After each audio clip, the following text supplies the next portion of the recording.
بسم اللہ الرحمن الرحیم نحمده ونصلی ونسلم علی رسولہ الکریم اما بعد فاعوذ باللہ من الشیطان الرجیم بسم اللہ الرحمن الرحیم الصلاۃ والسلام علیک یا سیدی یا رسول اللہ وعلی آلک و اصحابک یا سیدی یا حبیب اللہ۔ تمام سننے اور دیکھنے والوں کو میری طرف سے السلام علیکم ورحمۃ اللہ وبرکاتہ۔ میں ہوں آپ کا میزبان محمد نواز عباسی۔ آپ دیکھ رہے ہیں شان رمضان پی ایس ٹی مری کے پلیٹ فارم سے الحبیبی ٹی وی پر۔ سب سے پہلے میں آپ کو اپنے مہمان حضرات کا تعارف کرواتا چلوں۔ ہمارے ساتھ موجود ہیں خطیب اہل سنت حضرت علامہ قاری شفیق الرحمان ہاشمی صاحب۔ پروگرام کا باقاعدہ آغاز کریں گے تلاوت کلام الہی سے۔ اعوذ باللہ من الشیطان الرجیم بسم اللہ الرحمن الرحیم وَلَقَدْ أَهْلَكْنَا أَشْيَاعَكُمْ فَهَلْ مِن مُدَّكِرٍ وَكُلُّ شَيْءٍ فَعَلُوهُ فِي الزُّبُرِ وَكُلُّ صَغِيرٍ وَكَبِيرٍ مُسْتَطَرٍ إِنَّ الْمُتَّقِينَ فِي جَنَّاتٍ وَنَهَرٍ في مقعد صدق عند مليك مقتدر صدق الله العظيم صلی اللہ علیہ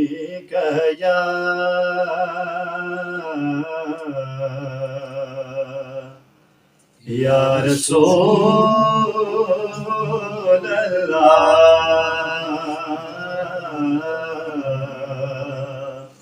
وسلم علیک یا حبیب اللہ۔ حسرت دید میں ہر آنکھ کو نم دیکھا ہے، میں نے ان کو تو نہیں ان کا کرم دیکھا ہے، میں نے ان کو تو نہیں ان کا کرم دیکھا ہے، اور ان سے نسبت جنہیں وہ بڑے آرام سے گئے، میں نے آقا کے غلاموں پہ کرم دیکھا ہے، صلی اللہ علیہ یا رسول اللہ وسلم علیہ یا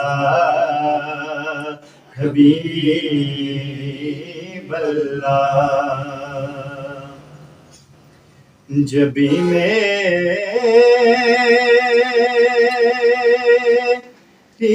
گو سنگے در تمہارا یا رسول اللہ، جب بھی میری گو سنگے در تمہارا یا رسول اللہ، یہی ہے ایک جینے کا سہارا یا رسول اللہ، جب بھی میری ہو سنگے در تمہارا یا رسول اللہ، خدا را جیتے جی کر لو نظارہ یا رسول اللہ خدارا جیتے جی کر لو نظارہ یا رسول اللہ اور بروز حشر میرے اس یقین کی لاج رکھ لینا تمہارا ہوں تمہارا ہوں تمہارا یا رسول اللہ تمہارا ہوں تمہارا ہوں تمہارا یا رسول اللہ جبھی میری سنگ در تمہارا یا رسول اللہ. ماشاءاللہ جزاک اللہ مفتی حسن پاک آوازی کے انتہائی خوبصورت انداز میں آقا علیہ الصلوۃ والسلام کی مدح سرائی فرما رہے تھے. اور اس کے بعد آج کے ہمارے مہمان خصوصی کسی تعارف کے محتاج نہیں ہیں. حد عزیز شخصیت حضرت علامہ قاری شفیق الرحمان ہاشمی صاحب، میں آپ کا تہہ دل سے مشکور ہوں کہ آپ نے قیمتی لمحات سے وقت نکالا اور یہاں تشریف لائے. میں ملتمس ہوں حضرت علامہ قاری شفیق الرحمان ہاشمی صاحب سے کہ آپ اپنے خیرات کا اظہار فرمائیں اور ہمیں بتائیے کہ رمضان مبارک کی کیا کیا فضیلتیں ہیں، کیا کیا برکات ہیں. جناب محترم قاری شفیق الرحمان ہاشمی صاحب. نحمده ونصلي ونسلم على رسوله الكريم أما بعد فأعوذ بالله من الشيطان الرجيم بسم الله الرحمن الرحيم يا أيها الذين آمنوا كتب عليكم الصيام كما كتب على الذين من قبلكم لعلكم تتقون صدق الله مولانا العظيم. إن الله وملائكته يصلون على النبي يا أيها الذين آمنوا صلوا عليه وسلموا تسليما اللهم صل على سيدنا مولانا محمد وعلى آل سيدنا مولانا محمد وبارك وسلم صلاة وسلام عليك يا سيدي يا رسول الله. حمد و صلاة کے بعد میں سب سے پہلے تو الحبیبی ٹی وی کا اور آپ تمام حضرات کا میرے ساتھ موجود ہیں محترم اویس عبیس صاحب، حسنین اور ابھی بس عباسی صاحب اور راحیل قادری صاحب، آپ کا شکریہ ادا کرتا ہوں. آپ نے اتنا اچھا پروگرام عوام الناس کی آگہی اور شعور کو سامنے لانے کے لیے یہ شروع کیا ہے. اللہ تعالیٰ اس کو اپنی بارگاہ میں قبول فرمائے. قرآن پاک میں اللہ تبارک و تعالیٰ نے رمضان المبارک کے فضائل اور احکامات بیان فرمائے ہیں، اور یہاں پہ میں یہ عرض کرتا چلوں جس طرح نبی پاک صلی اللہ علیہ وسلم کا ارشاد گرامی ہے بنی الاسلام علی خمسۃ، اسلام کی بنیاد 5 چیزوں پہ ہے. اس میں سب سے پہلے تو کلمہ طیبہ ہے، پھر نماز ہے، روزہ ہے، زکوٰۃ ہے اور حج ہے. لیکن ان 5 میں سے ایک کا تعلق تو ایمان کی بنیاد ہے، کلمہ شریف. باقی 4 عبادات ہیں، اور ان 4 عبادات میں 2 عبادات ایسی ہیں جو اسلام سے پہلے جو دیگر انبیاء کرام کو اللہ تبارک و تعالیٰ نے دنیا میں بھیجا ان کی امتوں پہ بھی کسی نہ کسی طریقے سے فرض تھیں. ان میں پہلی نماز ہے اور دوسرا روزہ. نماز اگرچہ 5 کی تعداد میں نہیں تھی، کسی امت پر 2 نمازیں فرض تھیں، کسی پہ 3 نمازیں فرض تھیں. اسی طرح جو اسلام میں روزے کی ظاہری صورت ہے اس طرح سے نہ صحیح، لیکن روزے فرض تھے اور اس کی گواہی اللہ کا پاک قرآن دے رہا ہے. جس طرح اللہ کریم نے قرآن حکیم میں ارشاد فرمایا یا ایھا الذین آمنوا کتب علیکم الصیام، اے ایمان والو ہم نے تمہارے اوپر روزے فرض کر دیے ہیں. کما کتب علی الذین من قبلکم، اسی طرح تمہارے اوپر روزے فرض کیے گئے ہیں جس طرح تم سے پہلے لوگوں پہ فرض کیے گئے تھے۔ اب یہ روزوں کی فرضی کیوں ہوئی؟ اللہ تبارک و تعالیٰ کا اپنے بندوں کا بھوکا رہنا، پیاسا رہنا، شدید گرمی میں اپنے بندوں کا پیاسا رہنا اور بھوکا رہنا اللہ کو کیوں پسند ہے؟ اور ایک جملے میں اللہ جل مجدہ نے اس کا جواب ارشاد فرما دیا، فرمایا لعلکم تتقون، یہ روزے تمہارے اوپر اس لیے فرض کیے گئے ہیں کہ تاکہ تم پرہیزگار بن جاؤ۔ اے اللہ، بھوکے رہنے سے تقوی کس طرح آ سکتا ہے اور پیاسا رہنے سے انسان کس طرح متقی بن سکتا ہے؟ اس کا جواب احادیث میں موجود ہے۔ کتب احادیث میں جب نئے نئے روزے فرض ہوئے، اس کے بعد کچھ صحابہ کرام نبی پاک صلی اللہ علیہ وسلم کی خدمت میں حاضر ہوئے اور عرض کیا، یا رسول اللہ صلی اللہ علیہ وسلم، جوانی کی عمر ہے، شباب ہے، لیکن ہمارے پاس شادی کے وسائل نہیں ہیں، اسباب نہیں ہیں۔ اس زمانے میں جو چیز مروج تھی اس معاشرے میں، مرد اپنے آپ کو نامرد کروا دیا کرتے تھے۔ حدیث کے الفاظ میں خصی کرانا موجود ہے، یا رسول اللہ صلی اللہ علیہ وسلم ہم اپنے آپ کو خصی کروا لیں تاکہ گناہوں سے بچ جائیں، اس لیے کہ شادی تو نہیں کر سکتے ہیں، وسائل اور اسباب نہیں ہیں۔ نبی پاک صلی اللہ علیہ وسلم نے ارشاد فرمایا ایسا عمل نہ کرو۔ پھر عرض کیا، یا رسول اللہ پھر کیا کریں کہ گناہوں سے بچ جائیں؟ آقا علیہ الصلوۃ والسلام نے ارشاد فرمایا روزے رکھنا شروع کر دو۔ معلوم ہوا کہ جو بندہ روزے رکھتا ہے، اللہ تبارک و تعالیٰ کے احکامات کے مطابق پورا ایک مہینہ اللہ تعالیٰ نے رمضان کا مہینہ منتخب فرمایا ہے، اس میں آپ نے سحری سے لے کے غروب آفتاب تک آپ نے کھانا نہیں ہے، آپ نے پینا نہیں ہے، اور اس سے انسان کی جو خواہشات ہیں، نفسیات ہیں، وہ مر جاتی ہیں، اور انسان کا جب پیٹ بھوکا رہتا ہے اور پیاس سے زبان باہر آ رہی ہوتی ہے تو انسانی خواہشات مرتی ہیں، اور اسی کا نام انسانی وہ خواہشات جو حیوانی خواہشات ہیں ان کا مرنا ہی اصل میں تقویٰ ہے۔ برائی سے بچ جانا، جھوٹ سے بچ جانا، غیبت سے بچ جانا، کھانے سے بچ جانا، پینے سے، برائی سے، ان تمام چیزوں سے بچنے کو نبی پاک صلی اللہ علیہ وسلم نے تقوی سے تعبیر فرمایا ہے۔ فرمایا یا ایھا الذین آمنوا کتب علیکم الصیام، تمہارے اوپر روزے فرض کیے گئے ہیں، کما کتب علی الذین من قبلکم، جس طرح تم سے پہلے روزے فرض کیے گئے تھے۔ کیوں؟ فرمایا لعلکم تتقون، اس لیے کہ تمہیں تقوی نصیب ہو جائے۔ اس سے چند آیات آگے چل کے اللہ تبارک و تعالیٰ نے رمضان المبارک کے مہینے کی فضیلت بیان فرمائی ہے۔ ارشاد ہوتا ہے شہر رمضان الذی انزل فیہ القرآن ھدی للناس وبینات من الھدی والفرقان۔ اللہ تعالیٰ نے ارشاد فرمایا یہ جو رمضان کا مہینہ ہے اس میں قرآن پاک کو نازل کیا گیا ہے۔ تو معلوم ہوا کہ رمضان کو فضیلت ملی ہے قرآن پاک کے نزول کی وجہ سے۔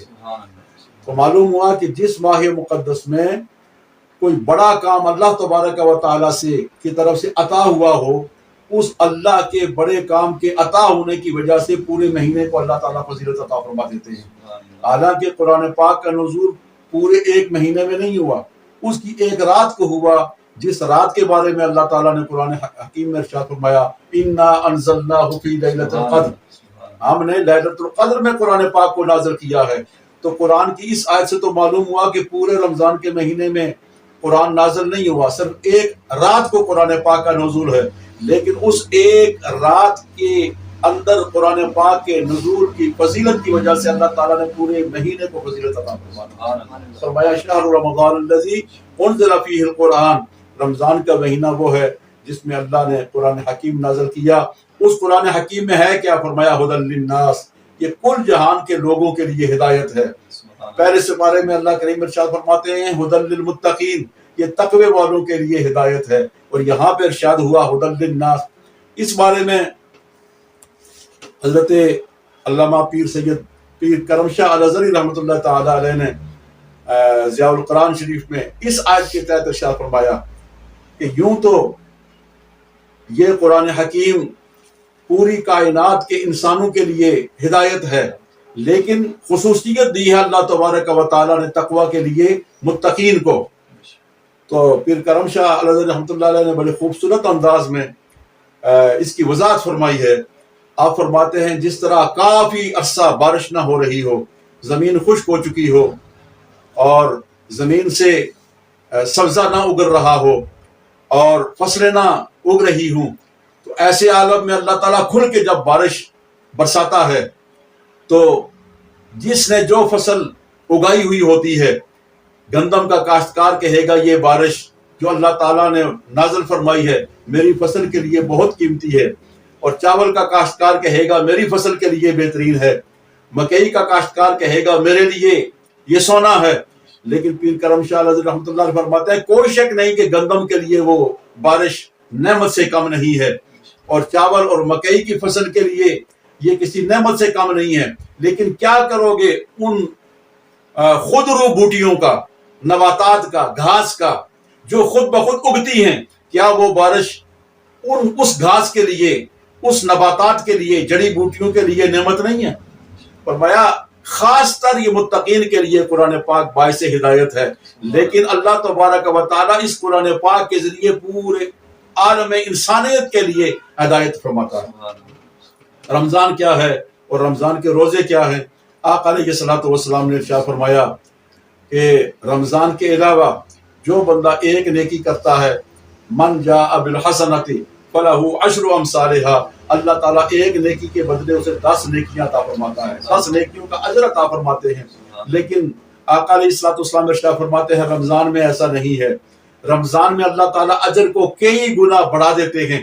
فرمایا نیکی ایک کرو گے اللہ تعالیٰ 70 گنا اجر اس کا بڑھا دیتا ہے. اور ایک حدیث میں یہ بھی آیا ہے کہ اتنا بڑھا دیتا ہے واللہ یضاعف لمن یشاء، اللہ تبارک و تعالیٰ جتنا چاہے بڑھا دیتا ہے. اور اسی کے تحت نبی پاک صلی اللہ علیہ وسلم نے ارشاد فرمایا اللہ چاہے تو اس اجر کو 700 گنا بڑھا دیتا ہے. اور یہ دلیل یہاں سے علماء کرام نے لی ہے کہ مثل الذین ينفقون اموالهم فی سبیل اللہ کمثل حبۃ انبتت 7 سنابل فی کل سنبلۃ 100 حبۃ واللہ یضاعف لمن یشاء واللہ واسع علیم. کہ اللہ تبارک و تعالیٰ کے راستے میں خرچ کرنا یا کوئی نیکی کرنا، اس کی مثال ایسا ہی ہے کہ دانہ ایک ہوتا ہے، کمثل حبۃ، ایک دانہ ہوتا ہے جو زمین میں بویا جاتا ہے، اس میں سے ایک بالی نکلتی ہے اور ہر بالی میں 100 دانے ہوتے ہیں، اور ایک دانہ جو بویا جاتا ہے اس میں سے جو بالی نکلتی ہے اس میں 7 خوشیاں ہوتی ہیں اور ہر خوشی میں ایک 100 دانہ ہوتا ہے. اللہ فرماتا ہے اسی میں بس نہیں، واللہ یضاعف لمن یشاء، اللہ تبارک و تعالیٰ چاہے تو 700 گنا سے بھی زیادہ اجر عطا فرما دے. سبحان اللہ سبحان اللہ. تو اس سے زیادہ رمضان المبارک کی فضیلت اور کیا ہوگی؟ آقا علیہ الصلوۃ والسلام نے ارشاد فرمایا کہ روزہ دار کے منہ سے بھوکا رہنے کی وجہ سے اور پیاسا رہنے کی وجہ سے جو منہ کے اندر پیپڑیاں جم جاتی ہیں، وہ بات کرنا چاہے تو کمزوری کی وجہ سے وہ بات نہیں کر سکتا ہے، اس کے منہ کی بدبو اللہ تبارک و تعالیٰ کے ہاں کستوری کی خوشبو سے بھی زیادہ پیاری ہے. کستوری کی خوشبو سے بھی زیادہ پیاری ہے روزہ دار کے منہ کے اندر جو بھوکا رہنے کی وجہ سے معدے سے جو بدبو آتی ہے، اللہ تعالیٰ کے ہاں کستوری کی خوشبو سے بھی زیادہ پیاری ہے. اللہ تعالیٰ کتنا پیار کرتا ہے، کتنے محبت کرتا ہے. اور اسی طریقے سے نبی پاک صلی اللہ علیہ وسلم کا ارشاد گرامی ہے جنت کے 8 دروازے ہیں، سبحان اللہ. اور روزہ داروں کے لیے ایک مخصوص دروازہ ہے.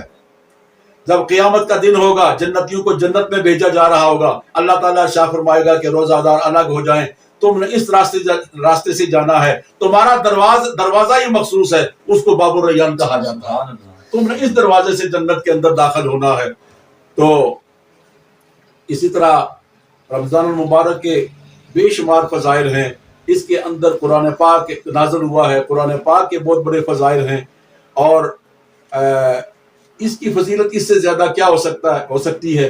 نبی پاک صلی اللہ علیہ وسلم نے ارشاد فرمایا جو بندہ جان بوجھ کر رمضان کے مہینے کا ایک روزہ چھوڑ دے گا، اس کے بعد وہ ساری زندگی اگر روزہ رکھتا رہے، اس کی قضا بھی دے دے، اس کا کفارہ بھی ادا کر دے، پھر بھی رمضان کے روزے کا بدل نہیں ہے. رمضان کے روزے کا مقابلہ جو اجر و ثواب رمضان کے روزہ رکھنے کی وجہ سے اسے اللہ تعالیٰ نے عطا کرنا تھا، غیر رمضان میں وہ ساری زندگی روزہ رکھتا رہے اس جیسا ثواب اسے نہیں ملے گا۔ اس طرح رمضان المبارک کے فیوز و برکات میں احادیث کی کتب بڑی پڑی ہیں۔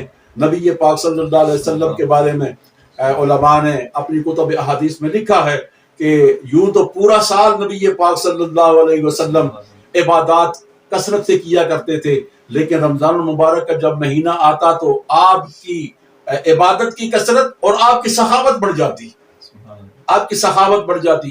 راتوں کو رو رو کے اللہ تبارک و تعالیٰ کی بارگاہ میں اپنی امت کے لیے آپ دعا فرمایا کرتے تھے۔ اور پھر نبی پاک صلی اللہ علیہ وسلم کا یہ ارشاد، اس کو حدیث قدسی کہا گیا ہے کہ اللہ تعالیٰ ارشاد فرماتا ہے، سبحان اللہ سبحان اللہ، اللہ تبارک و تعالیٰ ارشاد فرماتا ہے کہ روزہ میرے لیے ہے، سبحان اللہ، روزہ سبحان اللہ، میرے لیے ہے اور اس کا اجر جو ہے وہ میں خود عطا کروں گا، سبحان اللہ، اس کا اجر میں خود عطا کروں گا۔ کتنے خوش نصیبے ہوتے ہیں وہ لوگ، کوئی بڑی شخصیت، بڑی حیثیت والی شخصیت، کوئی وی آئی پی شخصیت کسی کو اپنے ہاتھ سے انعام دے تو وہ انعام وہ سنبھال کے رکھا جاتا ہے کہ فلاں شخصیت نے مجھے یہ انعام دیا ہے۔ تو نبی پاک صلی اللہ علیہ وسلم نے ارشاد فرمایا، اللہ تعالیٰ ارشاد فرماتا ہے کہ الصوم لی، یہ روزہ میرے لیے رکھا گیا ہے۔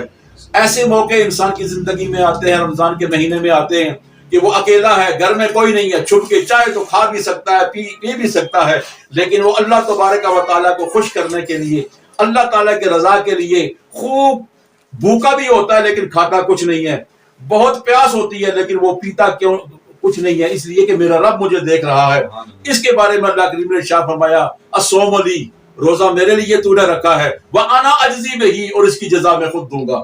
بعض محدثین نے کہا کہ وَأَنَا أَجْزِي بِهِ بھی ہے، وَأَنَا أُجْزَى بِهِ بھی ہے، جس کا مراد یہ ہے کہ روزہ دار نے میری رضا کی خاطر روزہ رکھا ہے اور اس کی جزا یہ ہے کہ میں اس کا ہو جاتا ہوں، سبحان اللہ، اس کی جزا یہ ہے، اس کا بدلہ یہ ہے کہ میں اس کا ہو جاتا ہوں، یا اسے اپنے ہاتھ سے میں اجر دوں گا، جزا دوں گا۔ اللہ تعالیٰ سے میں دعا کرتا ہوں کہ اللہ جل مجدہ ہمیں اس ماہ مقدس کا ادب اور احترام کرنے کی توفیق عطا فرمائے۔ اس رمضان المبارک میں دن کو بندے روزہ رکھتے ہیں اور رات کو قیام اللیل کرتے ہیں، تو نبی پاک صلی اللہ علیہ وسلم نے یہ بھی ارشاد فرمایا، قیامت کا دن ہوگا، رمضان مجسم بن کے آئے گا اور قرآن پاک مجسم بن کر آئے گا اور اللہ کی بارگاہ میں عرض کریں گے، رمضان کہے گا، رمضان کا مہینہ کہے گا، روزہ کہے گا، اے اللہ تیری رضا کی خاطر یہ بھوکا رہا ہے یا پیاسا رہا ہے، مولا میں اس کی سفارش کرتا ہوں اس کے سارے گناہ معاف کر دے۔ اور پھر قرآن مجسم بن کے آ جائے گا اور اللہ کی بارگاہ میں عرض کرے گا، مولا دن کو پورے دن یہ پیاسا بھی رہا ہے اور بھوکا بھی رہا ہے تیری رضا اور تیرے احکامات کی خاطر، اور رات کو اٹھنے کے قابل نہیں تھا لیکن رات کو اٹھ کے قیام اللیل کر کے میری تلاوت کرتا رہا، اے اللہ میں سفارش کرتا ہوں کہ تو اس کی بخشش فرما دے۔ تو میں دعا کرتا ہوں اللہ تعالیٰ کی بارگاہ میں اللہ ہمیں اس کے دنوں کی بھی اور اس کی راتوں کی بھی فضیلت سے مستفیض ہونے کی مجھے بھی توفیق عطا فرمائے، آپ سب کو بھی توفیق عطا فرمائے۔ وآخر دعوانا الحمدللہ رب العالمین۔ ماشاءاللہ، جزاک اللہ، انتہائی خوبصورت انداز میں حضرت علامہ قاری شفیق الرحمن ہاشمی صاحب روزہ کی فضیلت بتا رہے تھے۔ میں تمام احباب سے گزارش کروں گا کہ آپ ہمارے چینل کو زیادہ سے زیادہ سبسکرائب کریں اور جو ہم نے پیغام بھیجا ہے اس کو لائک کریں، شیئر کریں تاکہ دوسرے لوگوں تک ہمارا پیغام پہنچ سکے۔ اپنے میزبان اویس عباسی کو اجازت دیجیے، اللہ حافظ۔